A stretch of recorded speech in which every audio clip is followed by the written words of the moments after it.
আজ আমি বানাচ্ছি একেবারে সহজ টক ঝাল কাঁচা আমের ইনস্ট্যান্ট আচার। গরম ভাত, খিচুড়ি বা পরোটার সাথে খেতে এর জুড়ি মেলা ভার।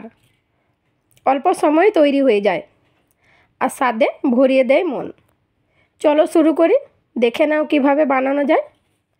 প্রথমে আমি টাটকা কাঁচা সবুজ আমগুলো ভালো করে ধুয়ে নিয়েছি। এরপর কাপড় দিয়ে মুছে একেবারে শুকনো করে নেব। খোসাটা ছাড়িয়ে নেব। এরপর প্রতিটা আমকে মাঝ বরাবর ছুরি দিয়ে কেটে নেব আর ভেতরের শক্ত আঁটটি বা বীজটা সাবধানে বের করে ফেলব, যাতে খাওয়ার সময় কোনো অসুবিধা না হয়। তারপর আমের টুকরোগুলো ছোট ছোট সমান আকারে কেটে আলাদা করে রাখব। আমগুলো কাটা হয়ে গেছে। এবার সব টুকরো একটা প্লেটে ঢেলে নেব। এরপর 1 চামচ নুন দিয়ে ভালো করে মাখিয়ে রেখে দেব, যাতে স্বাদ ভেতর পর্যন্ত ঢুকে যায়।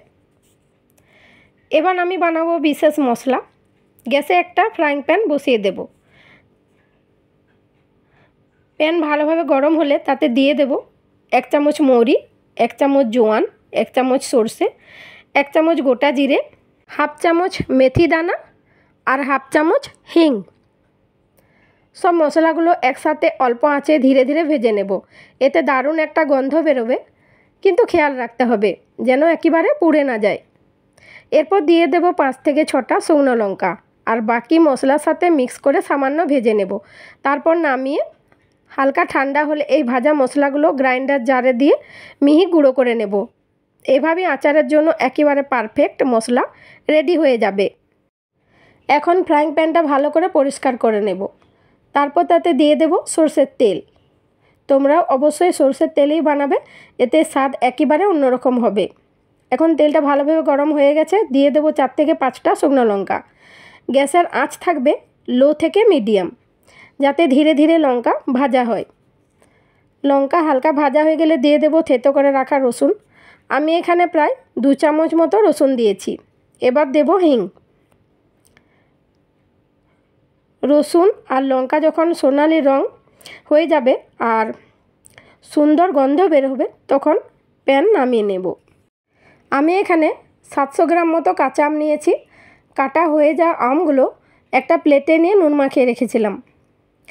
এবার তার সঙ্গে দিয়ে দেব গ্রাইন্ড করে রাখা মশলা, প্রায় 3 চামচ মতো।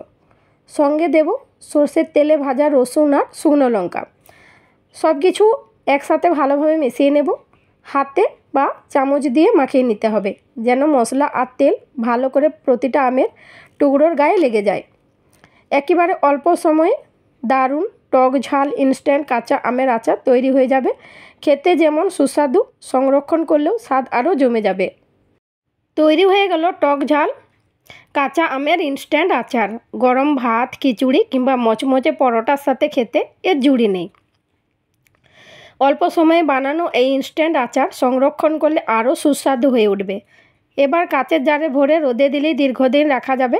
তবে চাইলে সঙ্গে সঙ্গে ইনস্ট্যান্ট খেয়েও উপভোগ করতে পারো। তোমরা অবশ্যই একবার বাড়িতে ট্রাই করে দেখো আর কেমন লাগলো জানাতে ভুলো না। চলো আজকের মতো এখানেই শেষ।